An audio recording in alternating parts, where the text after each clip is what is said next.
দিব্যশ্রী চ্যানেলে আপনাদের সকলকে স্বাগত। অচিন্ত কুমার সেনগুপ্তর লেখা পরম পুরুষ শ্রী শ্রী রামকৃষ্ণ থেকে পাঠ, আজ পর্ব ৯৮। ওম স্থাপকায় চ ধর্মস্য সর্বধর্মস্বরূপিণে অবতারবরিষ্ঠায় রামকৃষ্ণায় তে নমঃ। শিবগুহর বাড়ির ছেলে অন্নদা গুহ। অন্নদার কাছে নরেন আজকাল খুব বেশি আনাগোনা করছে। হাজরা নালিশ করল ঠাকুরকে। নরেন অন্নদা এক আপিসওয়ালার বাসায় যায় বললেন ঠাকুর। সেখানে তারা ব্রাহ্ম সমাজ করে। বামুনরা বলে অন্নদা গুহ লোকটার বড় অহংকার। বামুনদের কথা শুনো না। ঠাকুর পরিহাস করলেন। তাদের তো জানো, না দিলেই খারাপ লোক, দিলেই ভালো। অন্নদাকে আমি জানি, ভালো লোক। শুনলাম বেশ কঠোর সাধনা করছে আজকাল। হাজরা বললে, সামান্য কিছু খেয়ে থাকে, ভাত খায় 4 দিন অন্তর। বলো কি? যেন একটু আশ্চর্য হলেন ঠাকুর। শেষে বললেন আত্মস্থের মতো, কে জানে কোন ভেক্সে নারায়ণ মিল যায়। অন্নদার বাড়িতে নরেন আগমনী গাইলে। সত্যি? ঠাকুর যেন খুব খুশি হলেন। নিরাকার থেকে সাকারে আসছে নরেন, জ্ঞানের প্রাখর্য থেকে ভক্তির স্নিগ্ধতায়। বলতে বলতেই নরেন এসে হাজির। তুই আগমনী গেয়েছিস? কীরকম গাইলি? গা না একটিবার। নরেনকে নিয়ে বাইরে এলেন ঠাকুর। গোল বারান্দা পেরিয়ে গঙ্গার পোস্তার ওপরে এলেন। গানা। নরেন গান ধরল। কেমন করে পরের ঘরে ছিলি ওমা বলমা তাই, কত লোকে কত বলে, শুনে প্রাণে মরে যায়। চিতাভস্য মেখে অঙ্গে জামাই বেড়ায় মহারঙ্গে, তুই নাকি মা তারি সঙ্গে সোনা রঙ্গে মাখিস ছাই। কেমনে মা ধৈর্য ধরে, জামাই নাকি ভিক্ষা করে, এবার নিতে এলে পরে বলবো ওমা ঘরে নাই। সেই অন্নদা গুহ একদিন এসেছে দক্ষিণেশ্বরে। তুমি তো নরেনের বন্ধু? উৎসুক হয়ে জিজ্ঞেস করলেন ঠাকুর। জানো তো ওর বাবা মারা গেছে? মাথা হেঁট করে রইল অন্নদা। ওদের বড় কষ্ট, দিন চলে না। এখন বন্ধু বান্ধবরা যদি কিছু সাহায্য করে তো বেশ হয়। অন্নদা চলে গেলে ঠাকুরকে বকতে লাগলো নরেন। সে কি কড়া কড়া কথা! কেন কেন আপনি ওর কাছে ওসব কথা বলতে গেলেন? তাতে কি হয়েছে? কি হয়েছে মানে? আমার দুঃখ দৈন্যের কথা যার তার কাছে বলে বলে বেড়াবেন? আমার কি একটা মান নেই? আমি কি ভিখিরি? বকুনি খেয়ে কেঁদে ফেললেন ঠাকুর। বললেন, ওরে তুই ভিখিরি হবি কেন?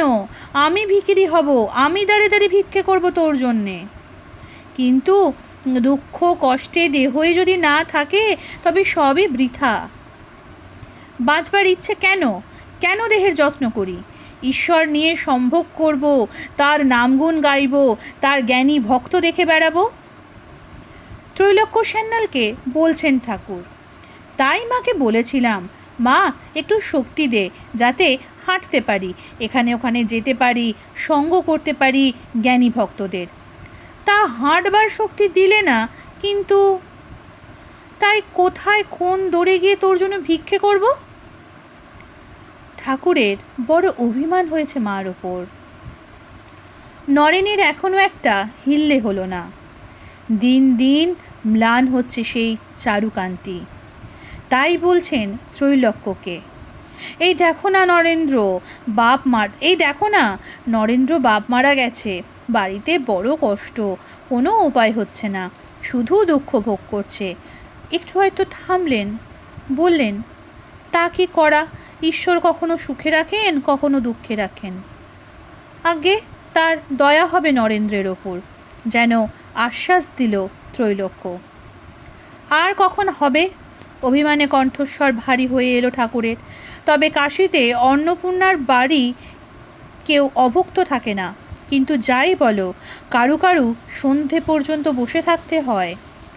নরেন্দ্র কাছেই ছিল, তার দিকে সস্নেহে চোখে তাকালেন ঠাকুর। আমি নাস্তিক মত পড়েছি, নরেন নিস্পৃহের মতো বলল। দুটোই আছে, অস্তি আর নাস্তি। বললেন ঠাকুর, দুটোই যখন আছে অস্তিটাও নাও। অস্তিটাই নাও না কেন? কি মনে হয় চারিদিকে তাকিয়ে? একটা কিছু আছে, না সমস্তই এলোমেলো ভাঙাচোরা? ট্রেনে যেতে যেতে দেখি মাঠের ধারে পোড়ো বাড়ি, ইটের পাজা ভেঙে পড়ছে, ফাটলে ফাটলে বটপাকুড়ের জরিপাট। সহজেই বুঝে নিতে পারি পরিত্যক্ত, জনশূন্য। আবার হঠাৎ কখনো আগরাতের দিকে চকিতে একটা আলোজ্বালা বাড়ি চোখে পড়ে। কাউকে দেখা যায় না বটে, তেরছা আলোয় চোখে পড়ে কোনো আসবাবের টুকরো কিংবা কোনো দেওয়ালের পটপঞ্জি। কিংবা দিনের বেলায় আর একটা বাড়ি চোখে পড়ল, ইলেকট্রিকের তার কিংবা জামা কাপড় শুকোতে দিয়েছে রোলিংয়ে। সহজেই বুঝে নিতে পারি লোক আছে, স্ত্রী আছে, শৃঙ্খলা আছে, স্থিতিগতি আছে।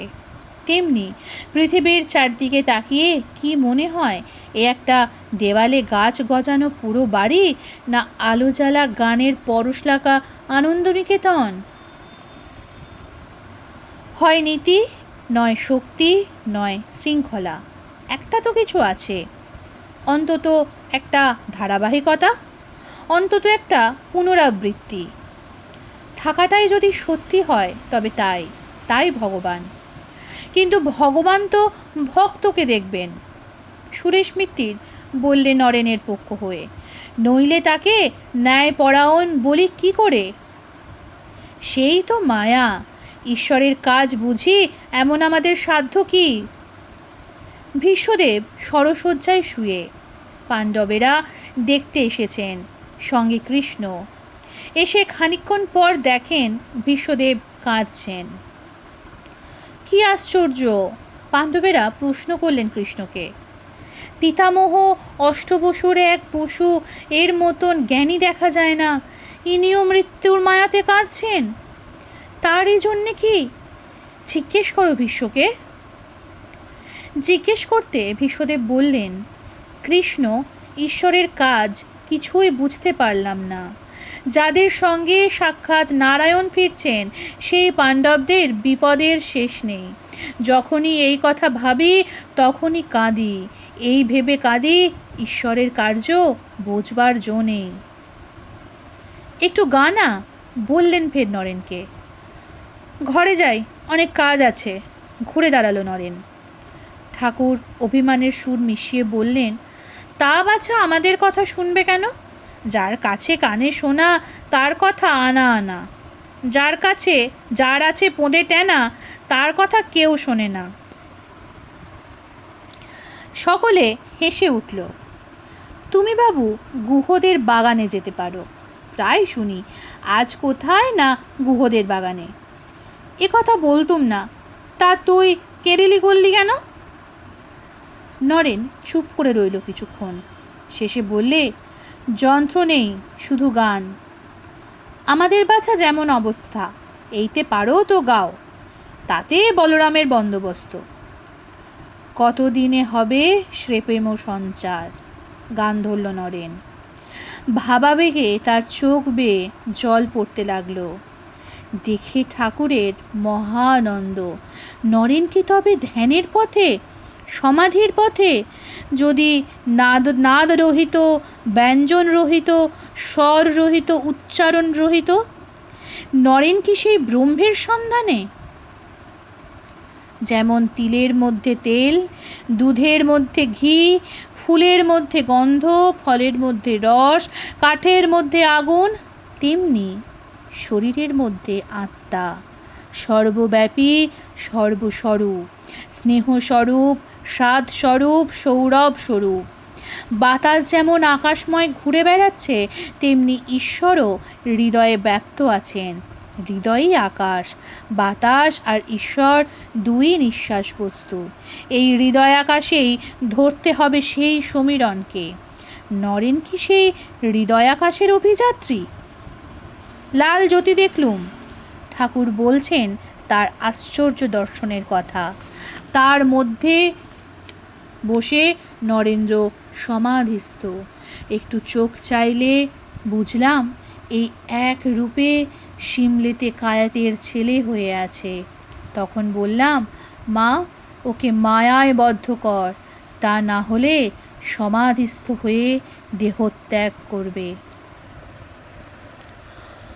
ওম নিরঞ্জনং নিত্যমনন্তরূপং ভক্তানুকম্পাধৃতবিগ্রহং বৈ ঈশাবতারং পরমেশমিড্ডং তং রামকৃষ্ণং শিরসা নমামি।